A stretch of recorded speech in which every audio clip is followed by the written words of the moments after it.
کہ امریکن فورن منسٹری وزیر خارجہ نے ان کا ایک امریکن حکومت کی طرف سے ایک اسٹیٹمنٹ آئی ہے جس میں انہوں نے کہا کہ بھارت جو ہے وہ پاکستان کے اندر دہشت گردی میں ملوث ہے.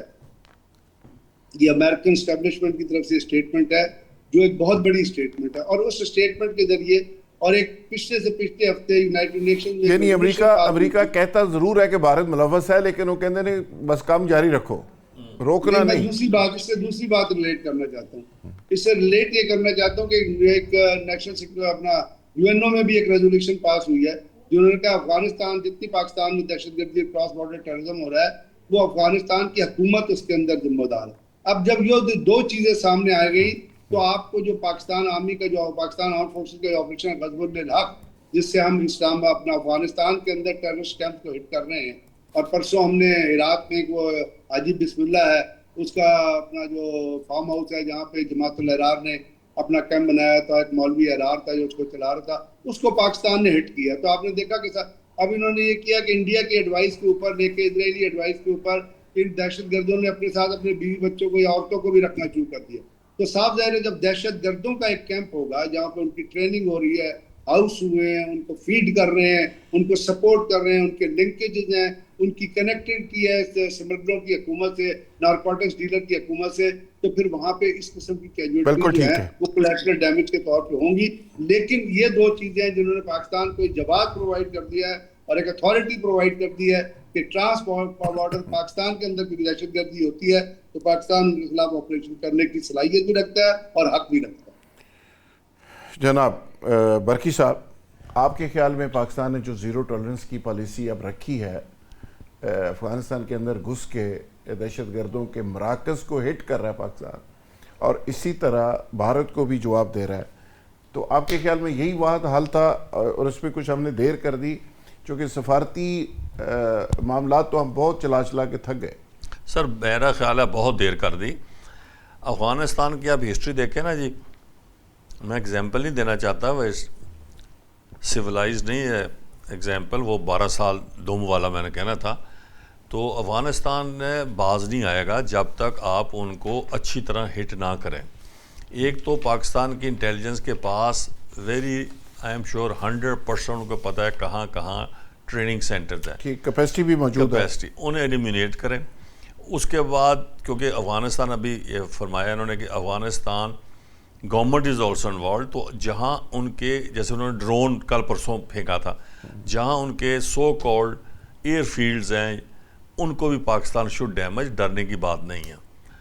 جہاں تک انڈیا کا تعلق ہے, ابھی جو ہوا ہے یہ سندور وندور, اس وقت Pakistan is not in a position کہ وہاں کوئی کاؤنٹر کرے, دہشت گردی کرے یا انکریج کرے جو فریڈم فائٹرز ہیں. پاکستان تو خود نہیں انوالوڈ ہوتا, فریڈم فائٹرز ہی کرتے ہیں.